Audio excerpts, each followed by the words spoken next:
नमस्कार, जय हिंद दोस्तों। आज हम पढ़ेंगे पंचवर्षीय योजना। ठीक है, ये मुख्य सेविका की परीक्षा, UP triple S CPT, UP लेखपाल, यूपी पुलिस, आपकी जीबी जितनी भी परीक्षाएं होती हैं जिनमें जीएस आती है, स्टैटिक जीके का पोर्शन आता है, उसमें ये आपकी योजनाएं काफ़ी महत्वपूर्ण होती है। अक्सर यहाँ से 1 से 2 प्रश्न बन जाते हैं परीक्षाओं में। तो पंचवर्षीय योजना से जुड़ी हर जानकारी मैं आपको इस वीडियो में उपलब्ध कराऊंगा और मैं आपको अच्छे से इस वीडियो में ही समझा दूंगा कि पंचवर्षीय योजनाएं क्या हैं और उनसे हर जुड़ी जानकारी सीधे पॉइंट टू पॉइंट हम देखेंगे। कोई भी फालतू की चीज़ नहीं पढ़ेंगे और एक अच्छा अध्ययन करेंगे पंचवर्षीय योजनाओं का, जिससे आने वाली परीक्षाओं में आपको सफलता मिले। ठीक है, तो चलिए शुरू करते हैं आज के वीडियो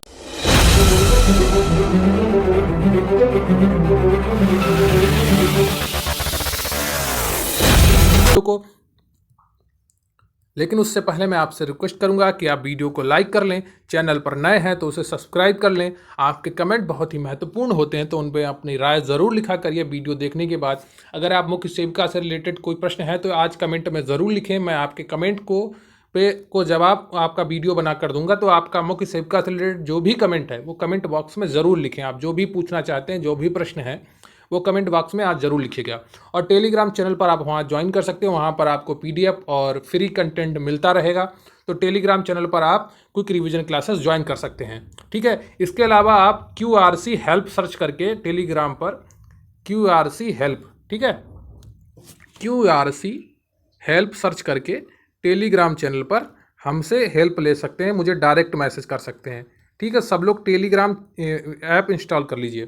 तो QRC हेल्प आपको सर्च करना है टेलीग्राम चैनल पर। ठीक है, तो चलिए वीडियो शुरू करते हैं। पंचवर्षीय योजना। तो पंचवर्षीय योजना क्या है? भारत में पंचवर्षीय योजना का कॉन्सेप्ट रूस से लिया गया है। ये योजनाएं सुनियोजित लक्ष्य आधारित विकास को बढ़ावा देती हैं। एक लक्ष्य आधारित विकास को बढ़ावा देती हैं। कौन? भारत में पंचवर्षीय योजना का कॉन्सेप्ट कहाँ से लिया गया है? रूस से लिया गया है। 15/5/1950 को योजना आयोग का गठन किया गया था। 15 मार्च 1950 को योजना आयोग का गठन किया गया था। भारत में पंचवर्षीय योजनाओं का निर्माण योजना आयोग करता था, जिसके अध्यक्ष भारत के प्रधानमंत्री होते थे। तो भारत में पंचवर्षीय योजनाओं का निर्माण योजना आयोग करता था, जिसके अध्यक्ष भारत के प्रधानमंत्री होते थे। वर्तमान समय में योजना आयोग को समाप्त कर नीति आयोग बना दिया गया है और अब पंचवर्षीय योजनाओं का कॉन्सेप्ट भी खत्म हो गया है। तो अब पंचवर्षीय योजनाएं नहीं बनती हैं। आखिरी पंचवर्षीय योजना 12वीं पंचवर्षीय योजना थी। ठीक है, 12 से 17 तक। ठीक है। तो भारत में पंचवर्षीय योजनाओं का इतिहास निम्नवत है। तो प्रथम पंचवर्षीय योजना 1951 से 1956 तक रही। तो प्रथम पंचवर्षीय योजना कई बार पूछा गया है, इसका समयकाल तो आप जरूर याद रखेंगे। प्रथम पंचवर्षीय योजना 1951 से 1956 तक हैराट डोमर मॉडल पर यह आधारित थी। यह मॉडल भी कई बार परीक्षाओं में पूछा गया है। तो प्रथम पंचवर्षीय योजना कब से कब तक थी? 1951 से 1956 तक थी। और प्रथम पंचवर्षीय योजना किस पर आधारित थी? हैराट डोमर मॉडल पर आधारित थी। इसमें कृषि प्रोडक्शन, सिंचाई, मूल्य आधारित बिजली एवं परिवहन की सुधार पर जोर दिया गया। तो कृषि का उत्पादन पर इसमें मुख्यतः ध्यान दिया गया था, क्योंकि हमें कृषि उत्पादन बढ़ाना था। भाखड़ा नागल, हीराकुंड और मेंदूर बांध की प्रमुख बांध परियोजनाएं इस अवधि के दौरान शुरू की गई थी। तो सिंचाई का ध्यान रखने के लिए भाखड़ा नागल, हीराकुंड और मेंदूर बांध की प्रमुख बांध परियोजनाएं इस योजना अवधि के दौरान शुरू की गई थी। यह योजना सफल साबित हुई, क्योंकि इस योजना के कारण कृषि उत्पादन 3.6% की दर से बढ़ोतरी हुई थी। कितना? 3.6% की दर से बढ़ोतरी हुई थी इसमें। इस योजना की अवधि के अंत तक 1956 में 5 भारतीय प्रौद्योगिकी संस्थान IIT भी शुरू किए गए थे। तो 5 IIT इसी योजना के में शुरू किए गए थे। सामुदायिक विकास परियोजना तभी शुरू की गई थी जब प्रथम पंचवर्षीय योजना थी। तो सामुदायिक विकास परियोजना कब शुरू की गई? प्रथम पंचवर्षीय योजना के दौरान। अब आ जाते हैं द्वितीय पंचवर्षीय योजना पर। तो द्वितीय पंचवर्षीय योजना 1956 से 1961 तक थी। ठीक है, ये महाल नोबिस मॉडल पर आधारित थी। कौन से? महाल नोबिस मॉडल पर। प्रथम पंचवर्षीय कौन सी? हैराट डोमर, और दूसरी महाल नोबिस मॉडल पर। यह भी प्रश्न आपसे कई बार परीक्षाओं में पूछा गया है कि द्वितीय पंचवर्षीय योजना कौन से मॉडल पर आधारित थी? महाल नोबिस मॉडल पर आधारित थी। इस योजना ने औद्योगिक उत्पादों में और तेजी से औद्योगिकरण के घरेलू उत्पादन पर जोर दिया। तो प्रथम पंचवर्षीय कृषि उत्पादन पर आधारित थी, दूसरी औद्योगिक उत्पादन पर आधारित थी। भिलाई, दुर्गापुर और राउरकेला में इस्पात संयंत्र शुरुआत इस योजना के तहत ही किए गए। तो भिलाई, दुर्गापुर और राउरकेला में इस्पात संयंत्र जो स्थापित किए गए वो इसी योजना के अंतर्गत हुए थे। इस योजना की लक्षित विकास दर 4.5% थी और वास्तविक विकास दर 4.27% थी। तो हमारा लक्ष्य था कि हम 4.5% विकास दर पाएं इस योजना के अंतर, लेकिन हमने 4.27% विकास दर पाया। अब तीसरी पंचवर्षीय योजना 1961 से 66। ठीक है, तो ये पंचवर्षीय योजना कृषि और उद्योग की वृद्धि पर जोर दिया गया, तो दोनों चीजों पर जोर दिया गया। इसे गाडगिल योजना भी कहा जाता है। ठीक है, गाडगिल योजना कौन सी है? तीसरी पंचवर्षीय योजना। ये कई बार परीक्षाओं में इन योजनाओं के जो मॉडल हैं वो पूछे जाते हैं। तो प्रथम पंचवर्षीय योजना हेराल्ड डोमर मॉडल पर, दूसरी पंचवर्षीय योजना महालनोबिस मॉडल पर, और तीसरी गाडगिल योजना। पहली 51 से 56, दूसरी 56 से 61, तीसरी 61 से 66। पहली की कृषि उत्पादन पर, दूसरा उद्योग उत्पादन पर, और तीसरा आपका दोनों कृषि और उद्योग दोनों पर समान रूप से। इस योजना का उद्देश्य राष्ट्रीय आय व कृषि आय उत्पादन में 30% तक वृद्धि करना था। ठीक है, तो इस योजना का उद्देश्य राष्ट्रीय आय व कृषि उत्पादन में 30% तक की वृद्धि करना था। लेकिन 1962 में चीन व 1965 में पाकिस्तान के साथ युद्ध तथा खराब मौसम के कारण भारत अपना यह लक्ष्य हासिल कर नहीं पाया था। दो युद्ध लड़े भारत ने, तो भारत में अकाल की स्थिति आ गई थी। तो इस समय लाल बहादुर शास्त्री ने सभी से एक व्रत रहने का आह्वान किया था कि सभी लोग व्रत रहिए। इस योजना की लक्षित विकास दर 5.6% थी, लेकिन वास्तविक वृद्धि दर 2.4% थी। इस योजना की लक्षित विकास दर 5.5 थी, लेकिन वास्तविक ये योजना बिल्कुल फेल रही थी। तो प्लान हॉलीडे मतलब योजना अवकाश, जब वो फेल हो गई तो सरकार पीछे हट गई योजना पंचवर्षीय योजनाओं से। तो 66 से 69 तक कोई योजना नहीं आई, तो इसे योजना अवकाश कहा जाता है। इसलिए योजना अवकाश भी कहा जाता है। इस बार 3 वार्षिक योजनाएं तैयार की गई थी। ठीक है, तीसरी योजना की विफलता व भारत पाकिस्तान के बीच हुए बड़े युद्ध के कारण सरकार प्लान हॉलीडे या योजना अवकाश घोषित करने के लिए मजबूर थी। इस अवधि के दौरान 3 वार्षिक योजनाएं तैयार की गई। कृषि इसकी संबद्ध गतिविधियों और औद्योगिक क्षेत्र को समान प्राथमिकता दी गई। फिर आ जाते हैं चौथी पंचवर्षीय योजना। तो इसका टाइमिंग आप याद रखेंगे। योजना अवकाश की कौन सा होता है, कौन सा काल योजना अवकाश कहलाया जाता है, तो ये भी आपसे कई बार परीक्षाओं में पूछा गया है। तो 1966 से 1969 तक जो समय है वो योजना अवकाश कहा जाता है, क्योंकि तब पंचवर्षीय योजनाएं आपकी नहीं आई थी, या प्लान हॉलीडे भी कहा जाता है। इस योजना ने कृषि विकास और भारत में हरित क्रांति पर जोर दिया। किसने? चौथी पंचवर्षीय योजना ने हरित क्रांति पर और कृषि विकास पर जोर दिया। 1969 से 74 तक इसकी समय सीमा है। 14 भारतीय बैंकों का राष्ट्रीयकरण किया गया। तो कौन सी पंचवर्षीय योजना के अंतर्गत 14 राष्ट्रीय बैंकों का राष्ट्रीयकरण किया गया? चौथी पंचवर्षीय योजना 1969 से 1974 तक। इस योजना की लक्षित वृद्धि दर 5.6% थी, लेकिन वास्तविक वृद्धि दर 3.3% थी। तो ये भी आपको उतनी वृद्धि दर उतनी याद करने की आवश्यकता नहीं है, लेकिन आप ये भी याद कर लेंगे तो बहुत अच्छा रहेगा। आपको सिर्फ इनका समय याद करना है, कौन से मॉडल पर आधारित थी और इनमें क्या क्या महत्वपूर्ण चीजें हुई। तो चौथी पंचवर्षीय योजना में क्या हुआ? हरित क्रांति पर जोर दिया गया, कृषि विकास पर जोर दिया गया, और 14 भारतीय बैंकों का राष्ट्रीयकरण हुआ। तो ये आपके लिए इंपॉर्टेंट पॉइंट है कि 14 भारतीय बैंकों का राष्ट्रीयकरण हुआ। फिर आ जाते हैं पंचवर्षीय योजना पर। ठीक, पांचवी पंचवर्षीय योजना 1974 से 1978। तो इस योजना के तहत रोजगार को बढ़ावा, मुद्रास्फीति की जांच, गरीबी उन्मूलन और न्याय पर जोर दिया। तो कौन सी पंचवर्षीय योजना के तहत गरीबी हटाओ का नारा दिया गया था? तो पांचवी पंचवर्षीय योजना थी 1974 से 1978 तक जो चली थी। इसमें आपका गरीबी हटाओ का नारा दिया गया था। योजना का मसौदा प्रमुख राजनयिक डीपी धर द्वारा तैयार किया गया। तो डीपी धर पांचवी योजना के योजना मसौदा तैयार करने वाले व्यक्ति थे। कृषि उत्पादन रक्षा में आत्मनिर्भरता पर केंद्रित था। तो आत्मनिर्भरता पहली बार कब प्रयोग किया गया? यह आपका प्रयोग किया गया पांचवी पंचवर्षीय योजना के दौरान। भारतीय राष्ट्रीय मार्ग प्रणाली की शुरुआत की गई। तो यह भी प्रश्न आपसे कई बार पूछा गया है कि भारतीय राष्ट्रीय मार्ग प्रणाली की शुरुआत किस पंचवर्षीय योजना के दौरान की गई? तो पांचवी पंचवर्षीय 1974 से 1978 के दौरान भारतीय राष्ट्रीय राजमार्ग प्रणाली की शुरुआत की गई। न्यूनतम आवश्यकता कार्यक्रम लॉन्च किया गया। तो ये कब लॉन्च किया गया? पांचवी पंचवर्षीय योजना के दौरान न्यूनतम आवश्यकता कार्यक्रम। जनता पार्टी की सरकार में आते ही इस योजना को चौथे वर्ष में ही समाप्त कर दिया, यानी कि 1978 में। इसकी समयावधि तो 1979 तक होनी चाहिए थी, लेकिन 1978 में ही इसको समाप्त कर दिया गया जब सरकार बदल गई। इसकी लक्षित वृद्धि दर 4.4% थी और वास्तविक वृद्धि दर 4.4% थी। तो जो लक्ष्य लिया था वही प्राप्त कर लिया। किसके दौरान? पांचवी पंचवर्षीय योजना के दौरान। इसके बाद आता है आपका रोलिंग प्लान।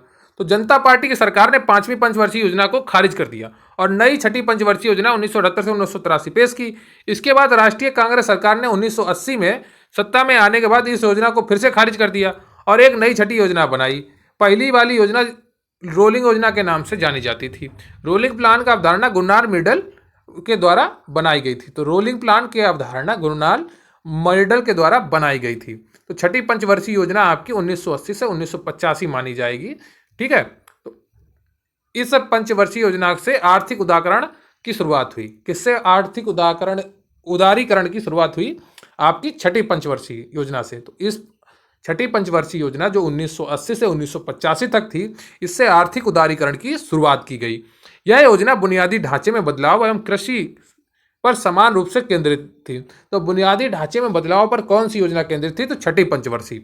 छठी पंचवर्षीय भारतीय अर्थव्यवस्था के लिए एक बड़ी सफलता थी। ठीक है, तो इसकी लक्षित वृद्धि दर थी 5.2% और वास्तविक वृद्धि दर 5.4%। क्लियर है? इसकी लक्षित वृद्धि दर 5.2% थी और वास्तविक वृद्धि दर 5.4% थी। तो क्योंकि इसने ज़्यादा गेन किया, इसलिए इसकी वृद्धि दर अक्सर परीक्षाओं में पूछ ली जाती है। तो छठी पंचवर्षीय योजना की प्राप्त वृद्धि दर कितनी थी? वास्तविक 5.4%, और यह उदारीकरण की शुरुआत थी। इसके बाद आता है सातवीं पंचवर्षीय योजना 1985 से 1980। इस पंचवर्षीय योजना का मुख्य उद्देश्य आर्थिक व अनाज की उत्पादकता में वृद्धि के साथ साथ रोजगार में अवसर पैदा करना। तो सातवीं पंचवर्षीय योजना में रोजगार की बात की गई 1985 से 1990। इस योजना के तहत 1989 में जवाहर रोजगार योजना लॉन्च की गई। तो 1989 में कौन सी योजना लॉन्च की गई? जवाहर रोजगार योजना। तो जवाहर रोजगार योजना कौन सी पंचवर्षीय योजना के तहत लॉन्च की गई? सातवीं पंचवर्षीय योजना। सातवीं पंचवर्षीय योजना का समय काल क्या था? 1985 से 1990। आप लगातार देखते रहिए, आपको यहीं पर एक एक पॉइंट याद हो जाएगा। और अगर आप चैनल पर नए हैं तो चैनल को सब्सक्राइब कर लीजिए, वीडियो को लाइक कर लीजिए। यह योजना सफल रही तथा इसका लक्षित वृद्धि दर 5% थी और वास्तविक वृद्धि दर 6.01% थी। तो ये भी योजना आपके लिए इंपॉर्टेंट हो जाती है, क्योंकि ये योजना भी सफल रही। आपकी कौन सी योजना असफल रही? तीसरी आपकी असफल रही थी, क्योंकि चीन और पाकिस्तान से युद्ध हो गया था। ठीक है, और आपकी छठी और सातवीं सबसे ज़्यादा सफल रही, क्योंकि इसमें जो आपका लक्षित वृद्धि दर थी उससे ज़्यादा आपने प्राप्त कर लिया था। तो जवाहर रोजगार योजना लॉन्च की गई सातवीं पंचवर्षीय योजना के दौरान 1985 से 1990 के दौरान। तो ये आपके लिए महत्वपूर्ण पॉइंट है। अगला आ जाता है फिर 1989, 91 और 89, 91, 92 में वार्षिक योजनाएं आई। ठीक है, राजनीतिक अस्थिरता के कारण इस अवधि के दौरान कोई पंचवर्षीय योजना लागू नहीं की गई। ठीक है, लगातार सरकारें बदल रही थी, किसी के पास भी पूर्ण बहुमत नहीं था, तो यहाँ पर 5 वर्षीय योजना लागू नहीं की गई। 1990 और 1992 के बीच अवधि के लिए सिर्फ वार्षिक योजनाएं ही लागू की गई। तो 90 और 92 के बीच सिर्फ वार्षिक योजनाएं लागू की गई। 1991 में भारत का विदेशी मुद्रा भंडार के संकट का सामना करना पड़ा। उस वक्त केवल 1 अरब अमेरिकी डॉलर के भंडार देश के पास बचे थे। कितने बचे थे? 1 अरब अमेरिकी डॉलर। उस समय डॉक्टर मनमोहन सिंह वित्त मंत्री थे। मुक्त बाजार सुधार को लॉन्च किया, जिससे लगभग राष्ट्र को दिवालिया होने के कगार से वापस ले आया गया। यहीं से भारत में निजीकरण और उदारीकरण की शुरुआत हुई। तो निजीकरण उदारीकरण की असली शुरुआत कहाँ से हुई? 1991 से। तब आपके प्रधानमंत्री कौन थे? पीवी नरसिम्हा राव। और वित्त मंत्री कौन थे आपके? डॉक्टर मनमोहन सिंह। ठीक है, ये भी प्रश्न कई बार पूछा गया। जब उदारीकरण हुआ था 1991 में, तब भारत के प्रधानमंत्री कौन थे या भारत के वित्त मंत्री कौन थे? तो प्रधानमंत्री थे पीवी नरसिम्हा राव और वित्त मंत्री थे आपके डॉक्टर मनमोहन सिंह। फिर आती है 8वीं पंचवर्षीय योजना 1992 से 1997। इस योजना ने उद्योगों के आधुनिकीकरण की दिशा में काम किया। तो किस योजना ने उद्योगों के आधुनिकीकरण की दिशा में काम किया? 8वीं पंचवर्षीय योजना 1992 से 1997। आप लगातार बोलेंगे ना तो आपको भी ये याद हो जाएगा बहुत ही आसानी से। इस योजना का मुख्य उद्देश्य जनसंख्या वृद्धि पर नियंत्रण, गरीबी में कमी, रोजगार के अवसर पैदा करना व बुनियादी ढांचे में मजबूत करना। तो ये आपका कॉमन फैक्टर है, ये आपको नहीं याद करना। इस योजना की लक्षित वृद्धि दर 5.6% थी और वास्तविक वृद्धि दर 6.8% थी। तो ये योजना भी आपकी सफल रही थी। 8वीं पंचवर्षीय योजना 1992 से 1997। अब फिर आती है 9वीं पंचवर्षीय योजना 1997 से 2002। ठीक है, तो इस पंचवर्षीय योजना में पर्याप्त रोजगार के अवसर पैदा करना, गरीबी कम करना, कृषि उत्पादक में बढ़ोतरी के साथ साथ ग्रामीण विकास को प्राथमिकता दी गई। इसके अलावा न्याय व समानता के साथ विकास पर भी जोर दिया गया। स्थिर कीमतों के माध्यम से अर्थव्यवस्था की विकास दर में तेजी लाई गई। सभी लोगों को भोजन व पोषण सुरक्षा सुनिश्चित करना, जनसंख्या पर नियंत्रण करना। इस योजना की लक्षित वृद्धि दर 6.5% और वास्तविक वृद्धि दर 5.40% थी। ठीक है, 4 जीरो कहेंगे इसे। तो इसकी योजना की वास्तविक वृद्धि दर थोड़ी कम रह गई। लक्षित हमारी थी 6.5% और वास्तविक जो हमने पाई 5.40%। ठीक है, तो 9वीं पंचवर्षीय योजना 1997 से 2002। इस समय ज़्यादातर समय तक प्रधानमंत्री आपके अटल बिहारी वाजपेयी थे, स्वर्गीय।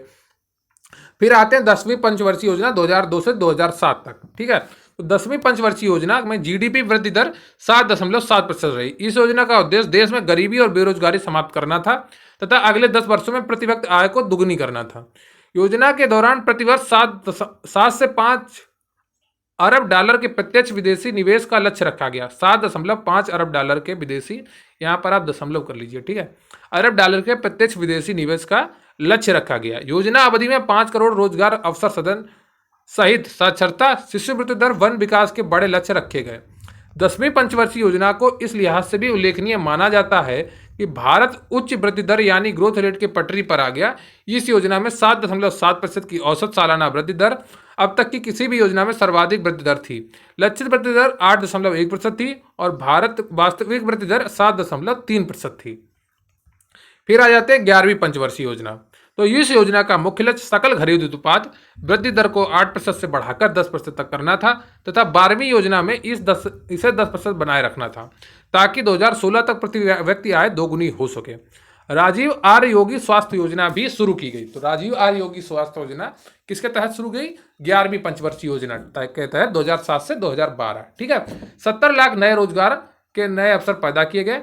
शिक्षित जो बेरोजगारी थी उसको 5% कम करना था। 5% से कम शिक्षित बेरोजगारी को कम करना। 5% से अधिक वनावरण में वृद्धि। तो इसका लक्ष्य क्या था? 5% से अधिक वनावरण में वृद्धि करनी थी। 0 से 6 वर्ष की आयु तक के बच्चों के लिंगानुपात की दर को 2011 तक जो 935 करना था और इसे 2016-17 तक इजाफा करते हुए 950 तक पहुंचाना था। तो लिंगानुपात वृद्धि दर को कम करना था। तो 12वीं पंचवर्षीय योजना 2012 से 2017 तक यह आपकी अंतिम पंचवर्षीय योजना थी। तो इस पंचवर्षीय योजना का उद्देश्य तेजी से अधिक समावेशी और सतत विकास के उद्देश्य के साथ 8.2% की वृद्धि हासिल करना था। इसका उद्देश्य कृषि में 4% की वृद्धि हासिल करना और गरीबी को 10% तक कम करना था।